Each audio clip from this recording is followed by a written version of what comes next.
Assalamualaikum warahmatullahi wabarakatuh. Perkenalkan, nama saya Fiona Amelia Chandra dengan NIM 23231033.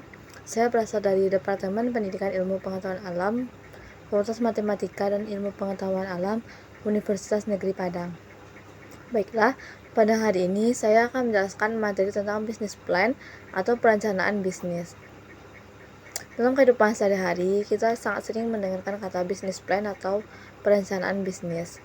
Perencanaan atau yang kita kenal sebagai business plan atau perencanaan usaha atau bisnis yang akan kita kerjakan, memang apapun kondisinya dalam hidup, sebenarnya segala sesuatu pertimbangannya adalah seberapa hebat rencana yang kita desain.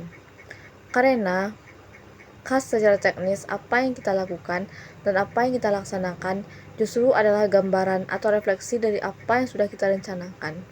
Ketika rencananya baik, mudah-mudahan kita bisa mendeteksi bahwa pelaksanaan atas rencana yang sudah didesain berjalan dengan baik. Bahkan, kita bisa mendeteksi juga bagian mana yang sudah tercapai dan bagian mana yang masih perlu untuk dibenahi. Nah, bagaimana masih diperbaiki itu dari sketsa rencana yang sudah kita buat.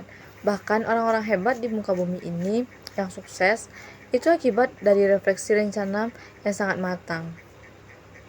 Jadi, dalam dunia usaha, kita mengenal istilah business plan. Secara umum, tentang business plan atau rencana usaha, bagaimana sih tujuan dari rencana itu? Dan usaha itu termasuk penyusunan rencana usaha atau business plan dan berbagai sistematikanya. Sebuah rencana yang matang, rencana tersebut disertai dengan banyak hal yang harus ada di dalamnya, mulai dari ide inovasi, kreativitas, waktu pencapaian, itu semua dalam sketsa rencana yang kita buat. Nah, ketika kita akan mewujudkan atau merealisasikan ide-ide yang ada di kepala kita dan satu tindakan atau pekerjaan, realitanya kita dihadapkan pada beberapa kemungkinan. Di antaranya, pekerjaan kita berhasil, sehingga kita bisa mendapatkan uang atau materi, atau sebaliknya.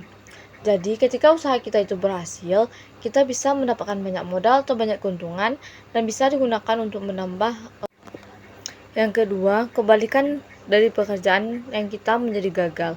Yang kita harus memikirkan kembali apa rencana berikutnya. Bahkan kita bisa jadi dalam konteks kegagalan ini akan kehilangan banyak modal atau mengalami kerugian. Seseorang wirausaha, khususnya wirausaha baru, cenderung melakukan kegiatan yang kita sebut sebagai uji coba. Misalnya, kalau dicoba begini mudah, kalau tidak ya nanti kita bisa rugi. Biasanya, calon wirausaha ini akan beralih ke usaha-usaha lainnya. Jadi, setelah diuji coba, apabila usaha tersebut tidak berhasil atau tidak mendatangkan banyak keuntungan, para pengusaha atau para calon wirausaha tersebut bisa beralih kepada usaha lain yang lebih menghasilkan banyak keuntungan. Jadi, persoalannya, jika gagal beberapa kali, kadang-kadang mereka berhenti melakukan usaha, bahkan cenderung menyerah tanpa melakukan evaluasi terhadap apa yang sudah mereka gagal. Nah, sebelum kita menyerah karena kerugian, kita harus melakukan evaluasi. Apa sih penyebab usaha kita itu bangkrut atau apa yang menyebabkan sebuah usaha kita itu gagal? Bisa jadi karena faktor kurangnya produksi atau bagaimana. Kini yang menjadi standar ukur dari rencana itu dibuat, dan ini pula seringkali tidak diindahkan oleh para pengusaha-pengusaha muda, atau mereka mencoba melakukan trial atau percobaan. Bagi yang tidak bisa membuat perencanaan usaha dengan baik, sebenarnya dia sudah merencanakan kegagalan untuk hidupnya. Pengusaha yang tidak mengalami kegagalan justru adalah pengusaha yang menyisihkan waktu untuk mengkaji semua strategi, menggunakan informasi untuk menguji berbagai kebenaran pendapatnya, dan cukup pandai dalam mengenali berbagai kekurangan dirinya. Rencana itu didesain secara matang, dan itu adalah langkah awal. Kemudian prospeknya dievaluasi untuk memperbaiki langkah berikutnya. Beberapa hal yang perlu kita sadari dalam bisnis plan ini merupakan dokumen yang namanya perencanaan atau bisnis plan itu adalah sebuah dokumen yang harus dipersiapkan oleh seorang bisnisman atau bisniswoman sebelum melaksanakan sebuah kegiatan bisnis yang dilakukan. Jadi seorang bisnis itu mereka sudah harus mempunyai yang namanya dokumen. Dokumen rencana disebut dengan business plan. Walaupun bisnis yang beragam dari banyak, misalnya dalam aspek produk atau jasa yang diberikan, yang kita bisa saja mendesain satu bisnis plan yang sama untuk banyak produk. Rencana untuk berbagai banyak produk tadi. Rencana bisnis itu mau tidak mau harus disadari. Banyak elemen-elemen yang muncul di dalamnya. Elemen pokok tersebut kalau dikumpulkan paling ada beberapa elemen. Meskipun masih banyak elemen-elemen yang lain ketika dibaca dari sumber lain. Jadi, untuk mempersiapkan sebuah usaha yang benar-benar membutuhkan keuntungan modal, seorang wirausaha itu harus mengevaluasi terlebih dahulu atau membuat perencanaan supaya bisnisnya itu berjalan dengan lancar. Nah, dalam analisis pasar atau rencana pemasaran, kita harus mesti menganalisis kondisi-kondisi yang ada yang menjadi target market atau target pasar dan yang menjadi target dari produk atau jasa yang akan kita hasilkan.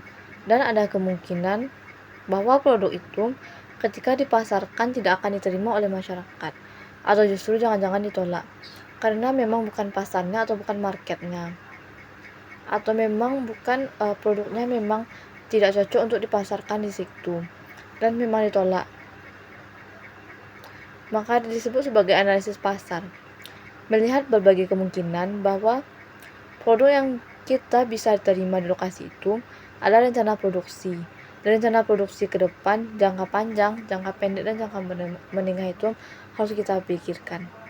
Karena kalau produk kita itu ditolak atau justru tidak diterima sama sekali, maka kita harus memikirkan bagaimana caranya produk kita itu akan diterima di tempat masyarakat tersebut, atau memang kita harus mengganti sebuah produk atau kita harus membuat desain ulang untuk produk kita tersebut supaya dapat diterima dan dijual di tengah-tengah masyarakat supaya kita bisa mendapatkan keuntungan dan produk kita tersebut laku sehingga kita tidak rugi. Dan kita harus membuat perencanaan yang matang sebelum kita memasarkan produk tersebut ke suatu market atau suatu pasar yang terdapat di wilayah tertentu. Pemasaran suatu produk juga kita harus sesuaikan dengan kondisi wilayah di mana kita tempat memasarkan suatu produk tersebut agar produk tersebut tidak ditolak atau diterima dengan baik oleh masyarakat sekitar.